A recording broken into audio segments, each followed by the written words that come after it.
Saudara-saudaraku, jemaat yang diberkati dan yang dikasihi Tuhan, di minggu berjalan ini sejak 30 Juni sampai dengan 6 Juli 2024, kita sedang dalam penghayatan, pemahaman, perenungan, bacaan firman 1 Korintus 6 ayat 12 hingga 20.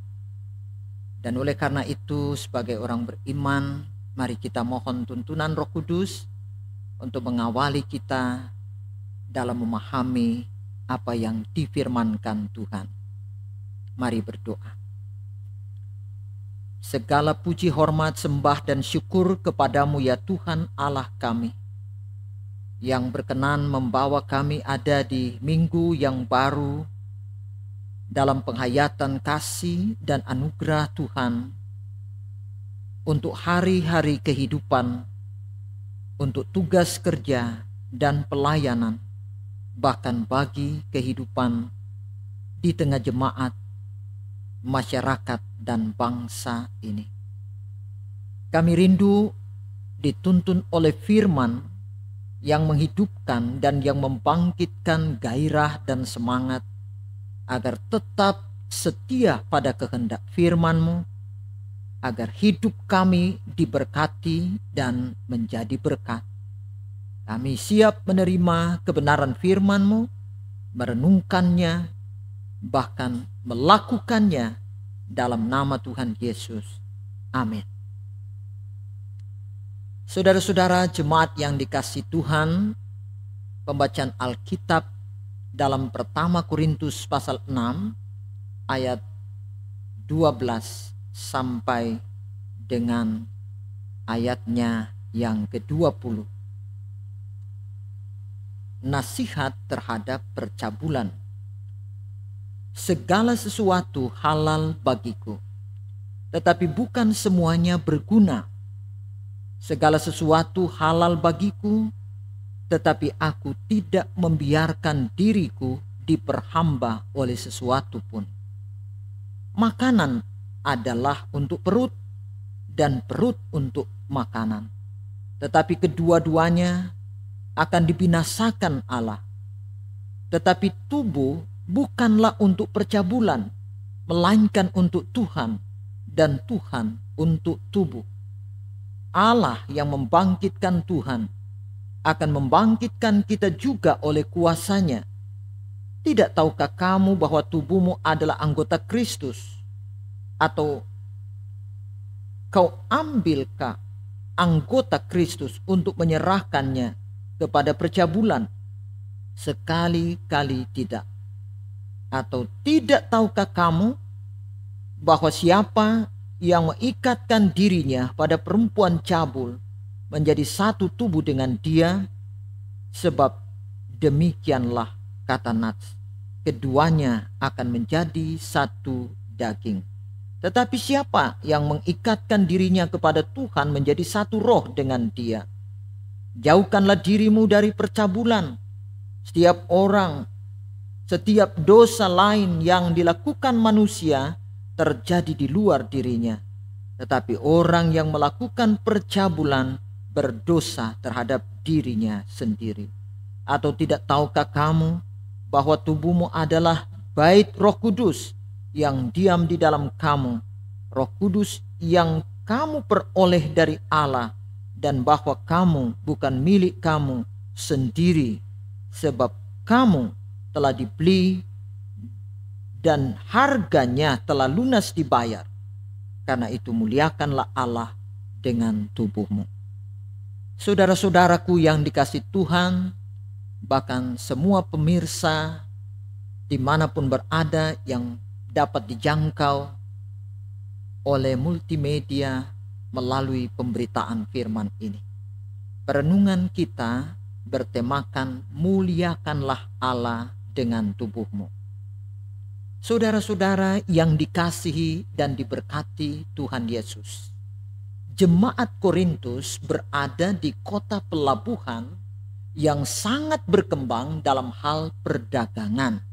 Terkenal sebagai jemaat yang sangat bermasalah, yang pernah dilayani oleh Rasul Paulus.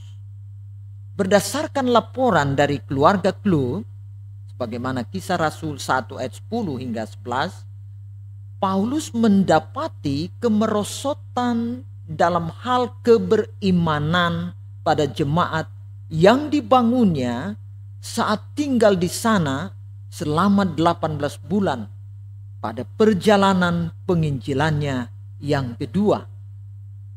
Saudara-saudara yang dikasihi dan diberkati Tuhan Yesus, perselisihan dan perpecahan, kesombongan rohani, karunia roh, dan lain sebagainya merupakan masalah-masalah yang terjadi di sana. Salah satu yang paling menonjol ialah masalah percabulan, seperti yang dibicarakan Paulus dalam teks ini. Kata Yunani percabulan porni, yang berarti pelacur. Dalam terjemahan bahasa Inggris diterjemahkan dengan prostitusi. Dalam bahasa Indonesia sehari-hari menerjemahkan kata ini dengan pelacur. Orang Kristen di Korintus dipastikan terlibat praktek perzinahan dengan pelacur. Dan ini terjadi karena berhubungan dengan latar belakang kota Korintus di masa yang lalu, yaitu praktek penyembahan berhala.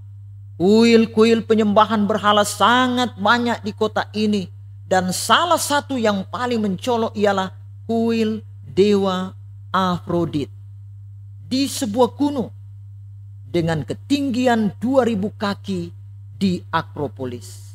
Di kuil tersebut ada 1000 orang imam-imam wanita yang dianggap suci, namun sebenarnya mereka adalah pelacur.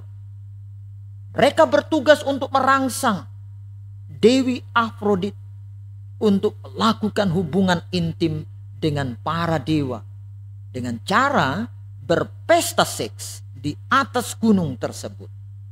Mereka percaya bahwa Korintus akan mengalami keberuntungan dan kesuburan jika dewi tersebut melakukan hubungan dengan dewa. Sehingga pada hari-hari perayaan mereka diadakan perjamuan makan minum, tapi juga praktek perzinahan dengan para pelacur di sana.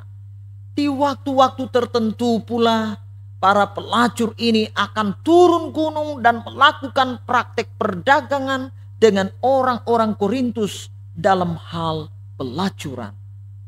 Orang Kristen di sana diketahui datang pada perayaan-perayaan itu bukan hanya untuk duduk makan dan minum dalam perjamuan-perjamuan mereka, tapi jauh lebih dari itu, mereka turut serta melakukan berzinahan dengan para pelacur di sana.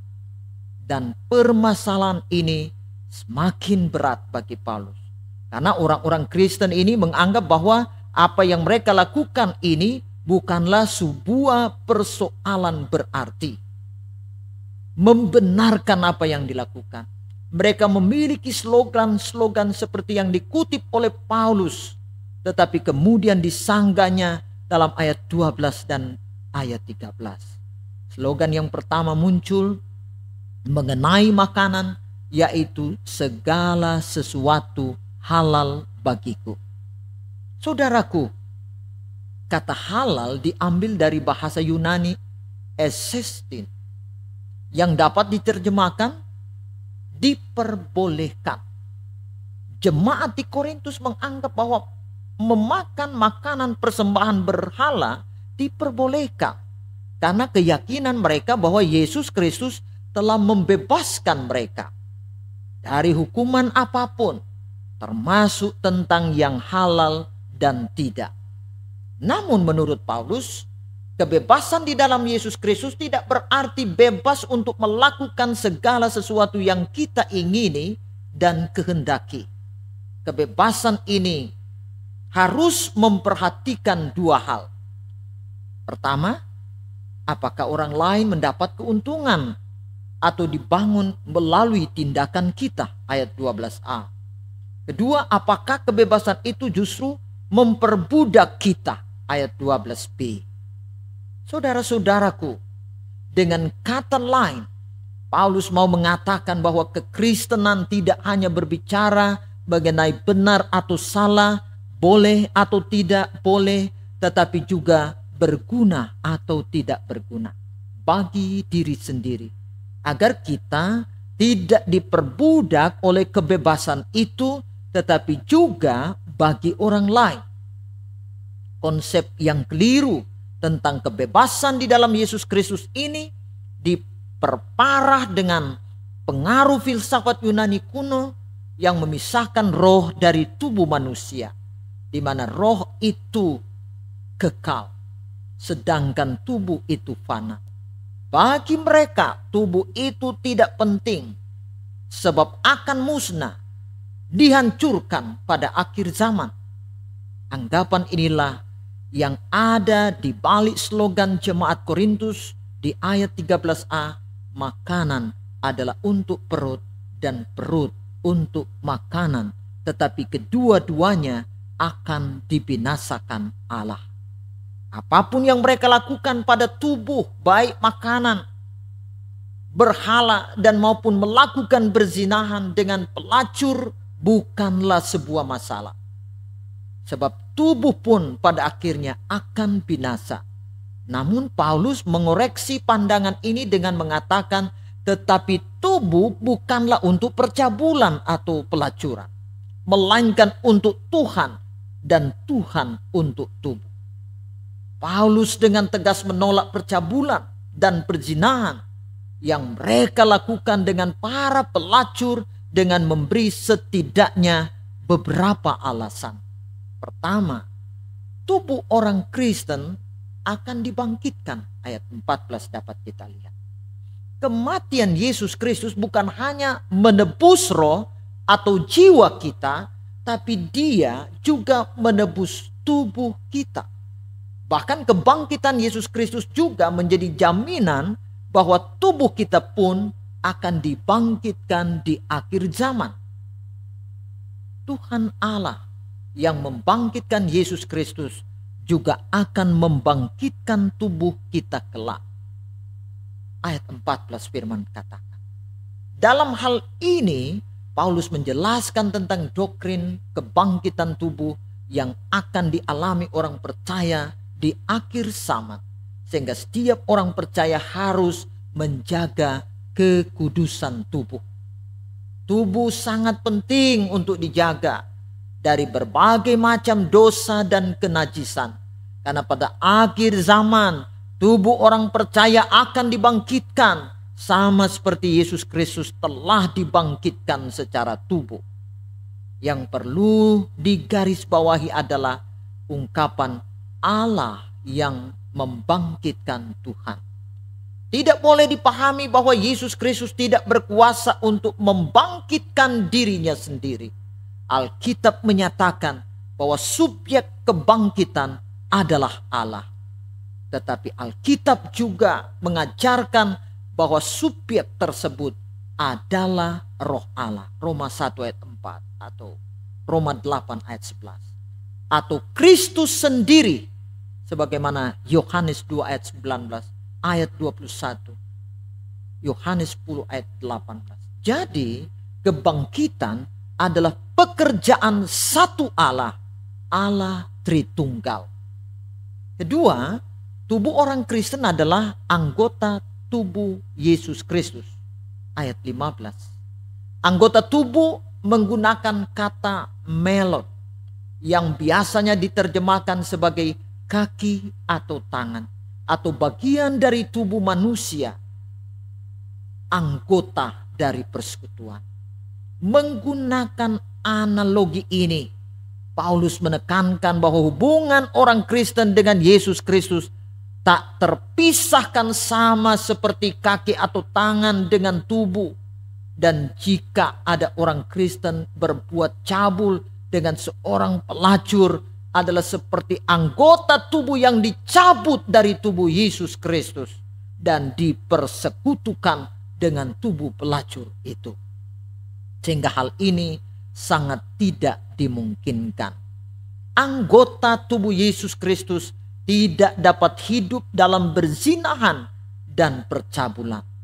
Ketiga, tubuh orang Kristen telah dipersatukan dengan tubuh Yesus Kristus. Ayat 16 sampai 18. Dalam ayat 16 ini Paulus mengutip Kejadian 2 ayat 24, keduanya menjadi satu daging.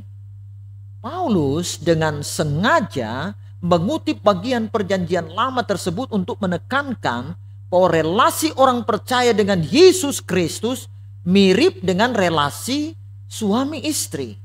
Relasi ini adalah relasi yang sangat dekat dan eksklusif yang menuntut kesetiaan total dari kedua pihak.